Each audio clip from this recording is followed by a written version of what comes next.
अस्सलाम वालेकुम दोस्तों। 10 अप्रैल यौम दस्तूर के तौर पर मनाया जाता है। आज ही के दिन यानी कि 10 अप्रैल 1973 को पाकिस्तान की 5वीं कौमी असम्बली ने पाकिस्तान का मुतफ़िक़ा आइन यानी कि 1973 का दस्तूर मंजूर किया था। एक बहुत बड़ी कामयाबी थी और पाकिस्तान की इस 5वीं असम्बली को जो सबसे बड़ा चैलेंज दरपेश था वो यही था कि मशरक़ी पाकिस्तान की अलहदगी के बाद बाकी मादा पाकिस्तान के लिए एक ऐसा दस्तूर तश्कील दिया जाए जिस पर तमाम सियासी जमातों को इत्तफ़ाक़ हो और जो कौम के दिल की आवाज़ हो। तो ये क्रेडिट पाकिस्तान की 5वीं कौमी असम्बली को जाता है जिसने तमाम सियासी जमातों को ऑन बोर्ड लिया और एक तफसीली डिबेट के बाद, डेलिब्रेशंस के बाद और डिस्कशंस के बाद ये आइन मंजूर किया। इस आइन साजी के चीदा चीदा मराहल के हवाले से आज हम बात करेंगे कि वो क्या थे और किन मराहल से गुज़र कर ये जो आइन था ये मंजूर किया गया। 1970 के इंतखाबात दिसंबर 1970 में मुनक्कद हुए थे, लेकिन बाद में फिर ऐसे वाक़यात रूनमा हुए जिनके बिना पर असम्बली का इजलास ना बुलाया जा सका और इस असम्बली का इजलास इन इंतखाबात के 16 माह के बाद यानी कि अप्रैल 1972 को जाकर मुनक्कद हुआ। और जब ये इजलास मुनक्कद हुआ तो इस असम्बली के सामने 3-4 बड़े चैलेंजेस थे और ज़ाहिर है कि उनमें से सबसे बड़ा चैलेंज जो था वो यही था कि हमारा मुस्तकबिल का आइन कैसा होगा और इस आइन में मज़हब और रियासत का क्या ताल्लुक़ होगा, इस आइन में मरकज़ और सूबों के दरमियान क्या इख्तियारात होंगे और फिर इस आइन में एग्जेक्टिव का क्या रोल होगा और पाकिस्तान के लिए कौन सा निज़ाम हुकूमत सूटेबल होगा, सदारती, पार्लिमानी या कोई और इस तरह के दीगर इश्यूज़ थे जो कि इस असम्बली को दरपेश थे। पहले तो इस असम्बली ने एक इंटरिम कॉन्स्टिट्यूशन मंजूर किया जिसमें तमाम सियासी जमातों का इत्तफ़ाक़ था और फिर उसकी मौजूदगी में इन्होंने मुस्तकिल आइन साजी के लिए काम शुरू किया। जब ये काम शुरू किया तो एक कमेटी तश्कील दी गई वज़ीर कानून की क़यादत में और इस कमेटी में असम्बली में मौजूद तमाम सियासी जमातों की नुमाइंदगी थी। अगरचे उस वक्त के हालात ऐसे थे कि अपोजिशन और हुकूमत के दरमियान कोई बहुत ज़्यादा कॉर्डियल रिलेशनशिप नहीं थी, बहुत ज़्यादा दोस्ताना माहौल नहीं था। उसकी एक वजह तो ये थी कि बलूचिस्तान की हुकूमत ख़त्म की गई थी, नैब को पाबंद किया गया था, बैन किया गया था उसके ऊपर और फिर इसी तरह जो NWFP की हुकूमत थी उसके भी कोई मरकज़ी हुकूमत के साथ दोस्ताना मरासम नहीं थे।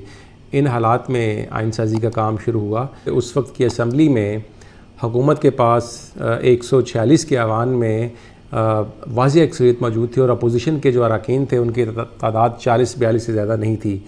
अगरचे हुकूमत इस पोजीशन में थी कि वो यकतरफ़ा तौर पर कानून साजी या आइन साजी कर सके, लेकिन उसने मुनासिब समझा कि तमाम सियासी जमातों को इस आइन साजी के अमल में शामिल किया जाना चाहिए। दूसरी जानब अपोजिशन का भी ये ख्याल था कि उसकी अदम मौजूदगी में या उसके इस आइन साजी के मरहले में शामिल ना होने से हुकूमत जो है कोई ऐसा आइन ना बना दे जो कि उनके लिए काबिल कबूल ना हो। लिहाजा दोनों जानब से ये कोशिश थी कि एक ऐसा आइन बनाया जाए जो दोनों को काबिल कबूल हो और जो मुतफ़िक़ा तौर पर हो। तो इसी सोच के पेश नज़र कमेटी ने अपना काम शुरू किया और कमेटी ने 31 दिसंबर 1972 को अपनी रिपोर्ट जो है वो टेबल कर दी और फिर 2 फरवरी 1973 को इसको एक बिल की सूरत में मुतारफ़ करवाया गया और इस पर 17 फरवरी 1973 से बहस का आगाज़ हुआ। क्योंकि उस वक्त की जो अपोजिशन जमातें थीं उन्होंने 2 मार्च 1973 को एक यूनाइटेड डेमोक्रेटिक फ्रंट के नाम से अपोजिशन अलायंस तश्कील दिया था जिसका बुनियादी मकसद हुकूमत के कुछ इक़दामात की मुखालफत करना था। लेकिन इस अपोजिशन अलायंस ने भी शुरू में तो बाइकाट किया इस आइन साजी के मरहले का, लेकिन बाद में फिर इन्होंने इस सारे प्रोसेस में हिस्सा लिया। जब ये आइनी बिल टेबल किया गया तो इस बिल में ये बताया गया कि कमेटी ने 278 आर्टिकल्स जो हैं आइनी शिकें वो शामिल की हैं इस बिल में, जिसके 6 शेड्यूल्स हैं और इसके लिए कमेटी ने 48 नशिस्तें की और 175 वर्किंग आवर्स काम किया और ये 38 दिन बनते हैं और कमेटी की जो एवरेज अटेंडेंस थी वो 18 थी आउट ऑफ 25। बहुत सारी डिबेट्स जो थी वो असम्बली के बाहर भी हुई ताकि आइन साजी के मराहिल को आसान बनाया जा सके।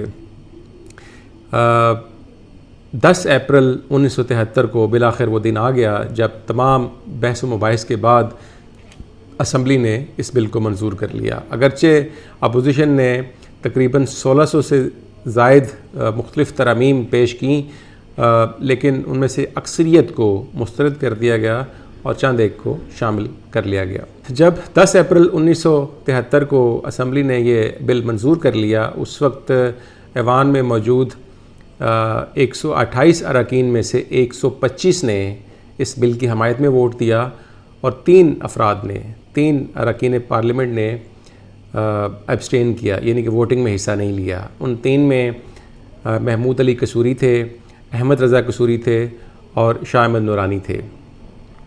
बिल की मंजूरी के बाद वज़ीर कानून ने एक करारदाद पेश की कि ये एक बहुत बड़ा कारनामा असर अंजाम दिया है इस असम्बली ने, लिहाजा उनकी ये राय है कि अगर तमाम अरकान असम्बली इस बिल के ऊपर दस्तखत भी करें तो हम उसको नेशनल म्यूज़ियम में रखेंगे। तो इस करारदाद की मंजूरी के बाद फिर इस बिल पर दस्तखत करने का सिलसिला शुरू हुआ और दस्तखत करने वालों में 138 अरकान शामिल थे। यहाँ ये भी बताता चलूँ कि ऐसे 8 अरकान जिन्होंने इस बिल की मंजूरी में वोटिंग में हिस्सा नहीं लिया था, लेकिन दस्तखत करने वालों में वो भी शामिल थे। उनमें अली अहमद तालपुर, अब्दुल हमीद जितोई, अब्दुल खालिक, महमूद अली कसूरी, अहमद रज़ा कसूरी, मखदूम नूर मोहम्मद, नवाब खैर बख्श मरी और अब्दुल हई बलोच शामिल थे। पीपल्स पार्टी की ये खुशकिस्मती है कि इस बिल की किसी एक भी रुकन ने मुखालफत नहीं की। अगरचे कुछ अरकान ने वोटिंग में हिस्सा नहीं लिया, लेकिन इस बिल की मुखालफत में कोई एक भी वोट नहीं आया। 2 दिन के बाद यानी कि 12 अप्रैल को उस वक्त के सदर जुल्फ़िकार अली भुट्टो ने भी इस आइन की तौसीक कर दी और इस बिल पर दस्तखत कर दिए और फिर 14 अगस्त 1973 को इसे नाफिजुल अमल करार दे दिया गया। जब ये बिल मंजूर हुआ 10 अप्रैल को और फिर 12 अप्रैल को सदर की जानिब से भी इसकी तौसीक हो गई, तो कौमी सतह पर एक 2 दिन की सेलिब्रेशंस का इनकाद किया गया और कहा गया कि ये एक बहुत बड़ा कारनामा अचीव किया है इस असम्बली ने, लिहाजा इसे सेलिब्रेट करना चाहिए। और 12 और 13 अप्रैल को मुल्क गिर छुट्टी का अहतमाम किया गया। जो सदर थे जुल्फ़िकार अली भुट्टो, उन्होंने लाहौर और कराची का ख़ुसूसी दौरा किया, मज़ार इकबाल पर और मज़ार कायद पर हाज़िरी दी और मुल्क की खुशहाली के लिए दुआएं की। अच्छा, यहाँ एक सवाल ये है कि अपोजिशन ने हुकूमत की मुखालफत के बावजूद इस बिल की क्यों हमायत की और अपोजिशन ने क्यों खुलकर इस बिल के हक़ में अब खुद अपोजिशन लीडर्स ने अपनी मुख्तलिफ स्टेटमेंट्स में दिया।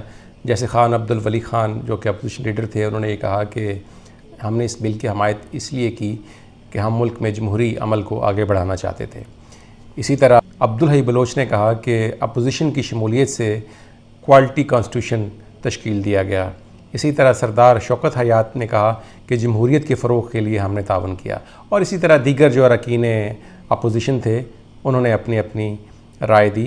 ताहम इस बिल की मंजूरी के बाद हुकूमत और अपोजिशन दोनों तरफ से इसको पाकिस्तान के लिए एक खुश आइंद कदम करार दिया गया। मुल्क में जमहूरी अमल के तसलसल के लिए और कामयाबी के लिए इसे एक अचीवमेंट करार दिया गया। तो इस तरह ये कहा जा सकता है कि जो 1973 का आइन था, इसमें ट्रेजरी बेंचेस और अपोजिशन बेंचेस दोनों की भरपूर शमूलियत से ये एक कंसेंसस डॉक्यूमेंट बनी और यही वजह है कि आज तक इस पर अमल दरामद जारी है। अगरचे इसमें अप्स एंड डाउन्स आए, 8वीं तरमीम भी आई, 13वीं तरमीम भी आई, 17वीं तरमीम भी आई और फिर आज 18वीं तरमीम भी ज़ेर बहस है।